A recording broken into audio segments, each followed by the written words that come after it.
Look at this makeup look. সাইয়ারের এই makeup লুকটা কিভাবে রিক্রিয়েট করলাম দেখতে হলে আমার পুরা ভিডিওটা তোমাদেরকে দেখতে হবে, একটা মিনি ভ্লগ। সো আমি অ্যাট ফার্স্ট একটা কনসিলার ইউজ করে নিচ্ছি। এটাকে আমি আমার চোখের নিচে ইউজ করব, দুই সাইডে, চোখের উপরে একটু ইউজ করব, কপালে ইউজ করব, আর একটু গালে ইউজ করব। অ্যাজ আমি যেহেতু কোনো রকম ফাউন্ডেশন ইউজ করছি না, তাই কনসিলার দিয়ে পুরা ফেসটা কভার আপ করা ট্রাই করব। আই এম জাস্ট ট্রাইং, খুব ভালো একটা পারি না।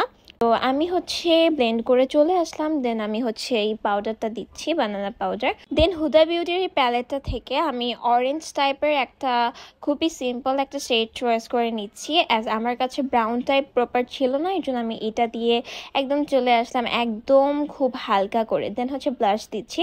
ব্লাশটা খুবই হালকা করে দিব, কারণ পুরা লুকটা খুবই এলিগ্যান্ট হবে।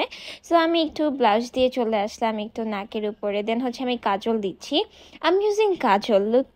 দেন আমি মাস্কারা দিয়ে নিব, মাস্কারা দিয়ে চলে আসবো। মাস্কারা ইজ লুক চেঞ্জার, আর মাস্কারা আমার সবচেয়ে ফেভারিট। এই লিপ বামটা ইউজ করে নিচ্ছি। আমি কোনো ধরনের কোনো লিপস্টিক ইউজ করছি না, কারণ সাইয়ারার ওই লুকটাতে কোনো লিপস্টিক ইউজ করা হয়নি।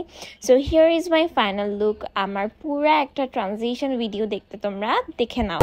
But so sorry, I'm not using any kind of music in this video just for copyright issue.